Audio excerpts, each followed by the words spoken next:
सुप्रभात विद्यार्थियों, कैसे हैं आप सब। आज हिंदी आरोह कक्षा 11 हिंदी आधार की पाठ्य पुस्तक, इसमें अपन गद्य भाग में प्रेमचंद को पढ़ेंगे। अब उसके लिए पहले हमें प्रेमचंद का जीवन परिचय देखना होगा। प्रेमचंद के जीवन परिचय के बारे में थोड़ा सा अपन देख लेते हैं।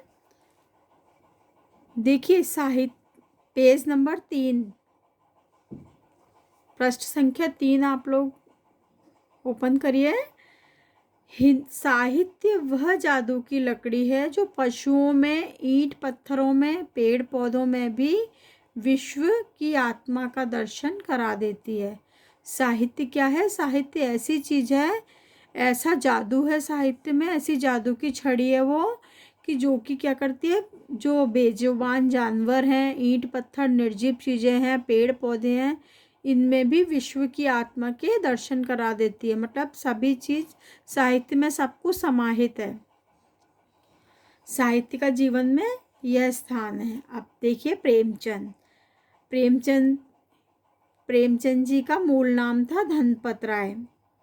उनका जन्म कब हुआ था? सन 1880 में लमही गांव, उत्तर प्रदेश में। इनकी प्रमुख रचनाएं हैं सेवा सदन, प्रेमाश्रम, रंगभूमि, निर्मला, कायाकल्प, गवन, कर्मभूमि, गोदान। ये इनके क्या है? उपन्यास हैं। अब इनमें से एक उपन्यास इनका जो सोजे वतन है, ये उर्दू में लिखा गया है।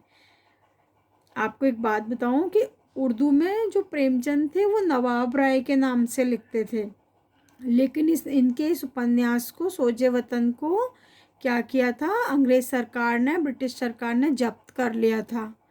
फिर उसके बाद ये हिंदी में आए और प्रेमचंद के नाम से लिखने लगे। मानसरोवर के 8 खंडों में और गुप्तधन, ये इनके कहानी संग्रह हैं दोनों। मानसरोवर जो है इनका कहानी संग्रह, उसमें 8 खंड हैं।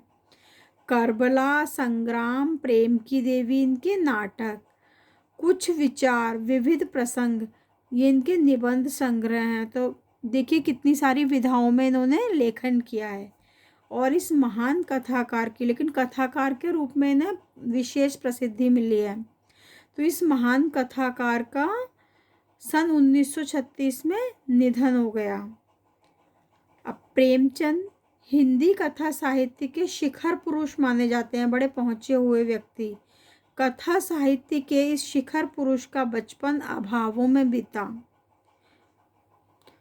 अभाव जानते हो ना, किसी चीज़ की कमी होना, तो बड़ी कमियां थी इनके बचपन में, चीज़ें आसानी से उपलब्ध नहीं थी। स्कूली शिक्षा पूरे करने के बाद पारिवारिक समस्याओं के कारण जैसे तैसे बीए तक पढ़ाई की, जैसे तैसे उन्होंने अपना ग्रेजुएशन कंप्लीट किया। अंग्रेजी में एमए करना चाहते थे, लेकिन जीवन यापन के लिए क्या करना पड़ा उन्हें? नौकरी छोड़नी पड़ी।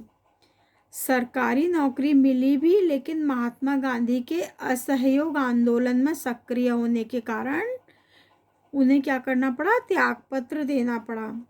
राष्ट्रीय आंदोलन से जुड़ने के बावजूद लेखन कार्य सुचारू रूप से चलता रहा। राष्ट्रीय आंदोलन से जुड़े रहे, लेकिन अपना लेखन कार्य करते रहे वे। पत्नी शिवरानी देवी के साथ अंग्रेजों के खिलाफ आंदोलनों में हिस्सा लेते रहे, और उनके साथ साथ उनकी पत्नी शिवरानी देवी, वे भी राष्ट्रीय आंदोलन में सक्रिय थी। उनके जीवन का राजनीतिक संघर्ष उनकी रचनाओं में सामाजिक संघर्ष बनकर सामने आया। जो उनके जीवन का राजनीतिक संघर्ष जो है, उनकी रचनाओं में सामाजिक संघर्ष, जो राजनीति में जो आंदोलन करते थे वो, तो जो जिन परेशानियों का भी सामना करते थे, जो उनके मन में उससे विचार उठे, तो उसको उन्होंने सामाजिक संघर्ष बना दिया, अपनी रचनाओं में उसको लिख दिया, जिससे पूरा समाज उससे परिचित हुआ, जिसमें जीवन का यथार्थ और आदर्श दोनों ही थे। जीवन का यथार्थ मतलब जीवन का सत्य, और आदर्श, आदर्श जो एक अच्छी चीज़ होनी चाहिए ना, सुखद अंत, वह दोनों ही थे उनकी रचनाओं में। इसलिए प्रारंभ में जब इन्होंने लेखन शुरू किया था तो इनकी कहानियां कैसी थी, आदर्शोन्मुखवादी कहानियां थी इनकी। पेज पलटिए आप लोग। हिंदी साहित्य के इतिहास में कहानी और उपन्यास की विधा के विकास का काल विभाजन प्रेमचंद को ही केंद्र में रखकर किया जाता है।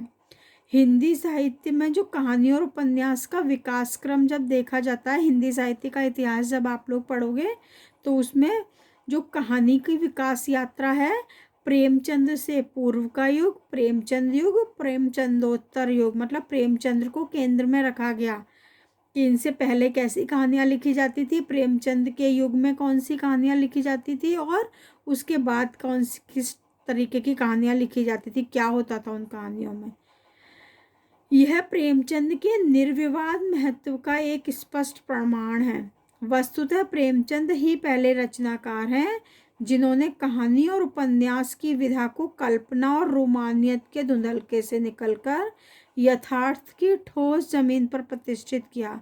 देखिए प्रेमचंद ने क्या किया, जो समाज की सच्चाई थी उसको अपनी रचनाओं के माध्यम से वे सबसे परिचित कराया, उन्होंने उसको उजागर किया। प्रेमचंद से पहले कहानियाँ कैसी होती थी, काल्पनिक कहानियाँ, परियों की कहानियाँ, इस तरीके की कहानियाँ होती थी। और जब प्रेमचंद ने कहानी लेखन शुरू किया तो उन्होंने सामाजिक सरोकारों के विषय लिए। यथार्थ की जमीन से जुड़कर कहानी किस्सा गोई तक सीमित न रहकर पढ़ने पढ़ाने की परंपरा से भी जुड़ी। सिर्फ कहानी किस्सों तक ही सीमित नहीं रही, पढ़ने और पढ़ाने की, पढ़ना चाहिए इसको, इससे कुछ ज्ञान मिलेगा, कुछ समझ में आएगा। इसमें उनकी हिंदुस्तानी हिंदी उर्दू मिश्रित भाषा का विशेष योगदान है। अब देखिए प्रेमचंद की भाषा पूछी जाएगी तो आप क्या लिखोगे, हिंदी उर्दू मिश्रित इनकी भाषा है। उनके यहाँ हिंदुस्तानी भाषा अपने पूरे ठाठ बाट और जातीय स्वरूप में सामने आई है। उनका आरंभिक कथा साहित्य जो शुरुआत में लिखना शुरू किया उसमें क्या था, कल्पना, संयोग और रोमानियत के ताने बाने थे। मतलब उसमें कल्पना भी थोड़ी मिश्रित थी, कुछ संयोग था और कुछ रोमानियत, परियों की कहानियाँ, है ना, अलिफ लैला टाइप। आपने देखी होगी अलिफ लैला, नहीं तो देख लीजिएगा। उस टाइप के रोमानियत वाले ताने उसमें कथानक होता था। लेकिन एक कथाकार के रूप में उन्होंने लगातार विकास किया, अपने आप को परिमार्जित किया, है ना। और पंच परमेश्वर जैसी कहानी, पंच परमेश्वर तो सबने पढ़ी होगी कहानी, जुम्मन शेख और अलगू चौधरी वाली, ऐसी कहानी और सेवा सदन जैसे उपन्यास के साथ सामाजिक जीवन को कहानी का आधार बनाने वाली यथार्थवादी कला के अग्रदूत के रूप में वे सामने आए। यथार्थवाद के भीतर भी आदर्शोन्मुख यथार्थवाद, देखो यथार्थवाद तो सच्चाई है, कड़वी हो या मीठी, तो उसके साथ सिर्फ उस यथार्थ को ही प्रकट नहीं किया उन्होंने, उसके साथ उसको आदर्श की तरफ भी ले गए। नहीं तो समाज में क्या हो जाता है, अगर सिर्फ यथार्थ, कोई दुखी दुख को दिखा देगा कोई तो इंसान दुखी होगा ना, लेकिन उसके बाद तो अच्छी कार्य करने के लिए वो प्रेरित ही नहीं होगा।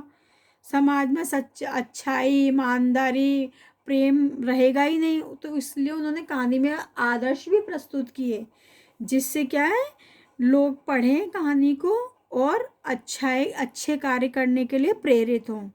तो यथार्थवाद के भीतर भी आदर्शोन्मुख यथार्थवाद से आलोचनात्मक यथार्थवाद तक, जो बुरी चीज़ है उसकी उन्होंने निंदा भी की, तक की विकास यात्रा प्रेमचंद ने की। आदर्शोन्मुख यथार्थवाद स्वयं उन्हीं की गढ़ी हुई संज्ञा है। यह कहानी और उपन्यास के क्षेत्र में किए गए उनके ऐसे रचनात्मक प्रयासों पर लागू होती है जो कटु यथार्थ का चित्रण करते हुए भी समस्याओं और अंतर्विरोधों को अंततः एक आदर्शवादी और मनोवांछित समाधान तक पहुंचा देती है।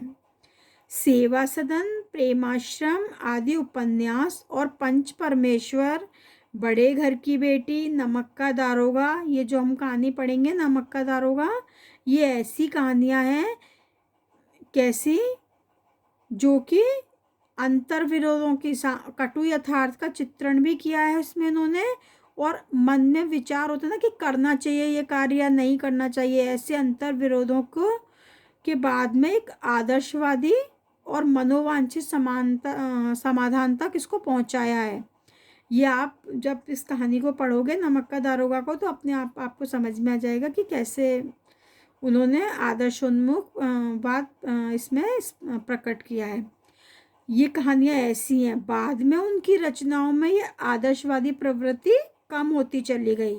प्रारंभ में तो थी लेकिन बाद में कम होती चली गई, और धीरे धीरे वे ऐसी स्थिति तक पहुंचते हैं जहां कठोर वास्तविकता को प्रस्तुत करने में वे किसी तरह का समझौता नहीं करते। पूरी कठोरता के साथ समाज की सच्चाई को बाद में उन्होंने प्रकट किया है अपनी रचनाओं के माध्यम से। गोदान, उपन्यास और पूस की रात, कफन आदि कहानियाँ इसके सुंदर उदाहरण हैं। अब देखिए यहाँ ये तो इनका साहित्यिक जीवन कैसा था, कैसा साहित्य इन्होंने लिखा, ये सब चीज़ हमने देखी। अब इस पाठ से हम परिचय कर लेते हैं कि यहाँ जो ये कहानी दी गई है नमक का दारोगा, ये इसका प्रथम प्रकाशन हुआ था 1914 ईस्वी में। प्रेमचंद की बहुचर्चित कहानी है ये, जिसे आदर्शोन्मुख यथार्थवाद के एक मुकम्मल उदाहरण के रूप में देखा जा सकता है। कहानी में ही आए हुए एक मुहावरे को लें तो यह धन के ऊपर धर्म की जीत की कहानी है। कैसी कहानी है ये?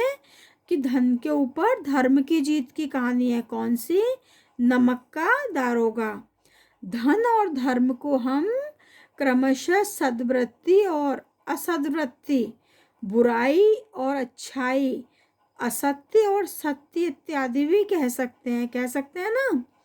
कहानी में इनका प्रतिनिधित्व क्रमशः पंडित अलोपीदीन और मुंशी वंशीधर नामक पात्रों ने किया है। ईमानदार कर्मयोगी मुंशी वंशीधर को खरीदने में असफल रहने के कारण, खरीदने में मतलब रिश्वत देकर अपना काम करवाने में असफल रहने पर, पंडित अलोपीदीन अपने धन की महिमा का उपयोग कर उन्हें नौकरी से मुअत्तल करा देते हैं। मुअत्तल करा देते हैं मतलब निकलवा देते हैं। लेकिन अंततः सत्य के आगे उनका सिर झुक जाता है। वे सरकारी महकमे से बर्खास्त वंशीधर को बहुत ऊंचे वेतन और भत्ते के साथ क्या करते हैं? अपनी सारी जायदाद का स्थायी मैनेजर नियुक्त करते हैं और गहरे अपराध बोध से भरी हुई वाणी में उनसे निवेदन करते हैं। क्या निवेदन करते हैं? परमात्मा से यही प्रार्थना है कि वह आपको सदैव वह नदी के किनारे वाला बेमुरौवत, उद्दंड किंतु धर्मनिष्ठ दारोगा बनाए रखे। मतलब ईमानदार और धर्मनिष्ठ बनाए रखे, जिसके जो धन के आगे कभी आप झुको नहीं, है ना, अपने आदर्शों से समझौता नहीं करे, ऐसी मेरी परमात्मा से प्रार्थना है। कहानी के इस अंतिम प्रसंग से पहले तक की समस्त घटनाएं प्रशासनिक और न्यायिक व्यवस्था में व्याप्त भ्रष्टाचार और उस भ्रष्टाचार की व्यापक सामाजिक स्वीकार्यता, जो ऑफिसेज होते हैं, जो कार्यालय होते हैं, या जो प्रशासन है, न्यायिक व्यवस्था है, सब जगह भ्रष्टाचार फैला हुआ है और सभी उसको क्या करते हैं? स्वीकार करते हैं। साहसिक तरीके से हमारे सामने उजागर करती है। ईमानदार व्यक्ति के अभिमन्यु के समान